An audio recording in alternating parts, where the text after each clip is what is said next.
अस्सलाम वालेकुम स्टूडेंट्स, कैसे हैं आप सब लोग। उम्मीद है आप सब खैरियत से होंगे। आज मैं आपको बताऊंगी कि आप इंग्लिश के पेपर में ट्रांसलेशन किस तरह से लिख सकते हैं। तो इस तरह से लिखने से आपको दो फ़ायदे होंगे।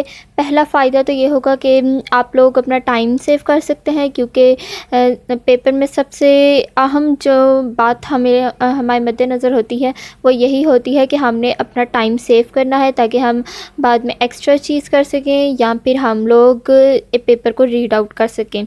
ठीक है, तो सबसे पहले तो अगर आप इस तरह से करते हैं आप अपना टाइम सेव कर सकते हैं। दूसरी बात यह है कि अगर आप लोगों की राइटिंग अच्छी नहीं है, अगर आप लोगों को इस कर्सिव राइटिंग में नहीं लिखना आता, तो ये भी फ़ायदा होगा कि आप लोगों को पैराग्राफ नहीं लिखना पड़ेगा। ठीक है, बहुत से बच्चों को पैराग्राफ लिखने में ही आधा टाइम वेस्ट हो जाता है, तो आप लोगों को ऐसा नहीं करना पड़ेगा। सबसे पहले आपने क्या करना है, इंग्लिश की हेडिंग देनी है, उसके बाद आप लोगों ने ट्रांसलेशन की हेडिंग देनी है। ठीक है, कुछ लोग क्वेश्चन नंबर भी, कुछ बच्चे कहते हैं हमने क्वेश्चन नंबर लिखना है।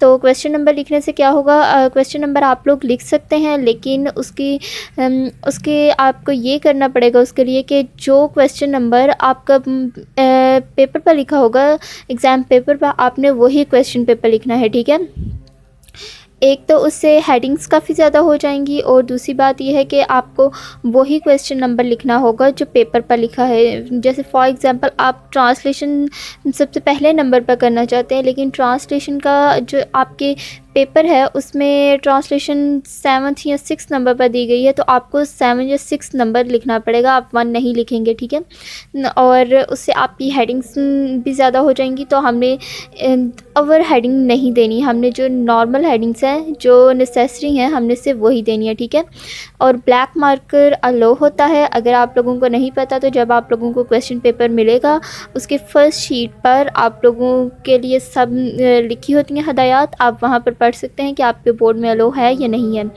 तो अगर आप लोगों की ट्रांसलेशन के पैराग्राफ्स एक से ज़्यादा हैं, तो आपने फ़र्स्ट की हेडिंग दे देनी है। और इसमें भी आप लोगों ने ध्यान रखना है कि जोन से ट्रांसलेशन नंबर आप लोग जोन से वाला पैराग्राफ आप कर रहे हैं, आपने उसका नंबर लिखना है।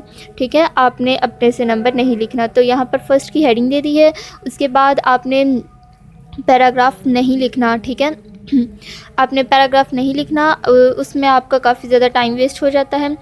आपने अगर तो आप लोग डायरेक्ट लिख सकते हैं ट्रांसलेशन, तो आपने उस तरह से लिख लेनी है। लेकिन अगर आप लोग ये करना चाहते हैं कि आप लोग ऊपर पैराग्राफ लिखना चाहते हैं, तो आप लोग इस तरह से लिख सकते हैं। आप स्टार्टिंग के 2 वर्ड्स लिखिए, 2-3 अल्फाज स्टार्टिंग के लिखिए, 2-3 अल्फाज एंड के लिखिए, और दरमियान में इस तरह कट मार्कर से डॉटेड फॉर्म में लगा दीजिए। ठीक है, अगर आप लोगों को ये इस तरह डॉट्स नहीं लगाने आते, तो सिंपली आप डबल कट मार्कर लेकर उससे दरमियान में डॉट्स हैं उतनी जगह पर आप एक लाइन लगा दीजिए डबल कट मार्कर से। ठीक है, उसके बाद आप एक लाइन छोड़। और इसके अलावा अगर आप लोगों की उर्दू की राइटिंग अच्छी नहीं है, तो आप लोग मेरी वीडियोस देख सकते हैं, मैंने पहले भी अपलोड की हैं कट मार्कर के साथ भी और कट मार्कर के बगैर भी आप लोगों को उर्दू की राइटिंग सिखाई है और उर्दू के पेपर की प्रेजेंटेशन सिखाई हुई है। ठीक है, तो सबसे लास्ट पर जब आप अपनी ट्रांसलेशन कंप्लीट कर लें, तो आपने ये डबल कट मार्कर लेना है। ये कट करना बहुत ही इजी है, 605 कट मार्कर है।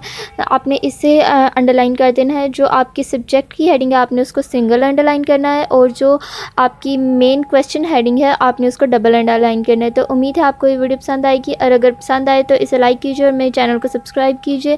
अल्लाह हाफिज़।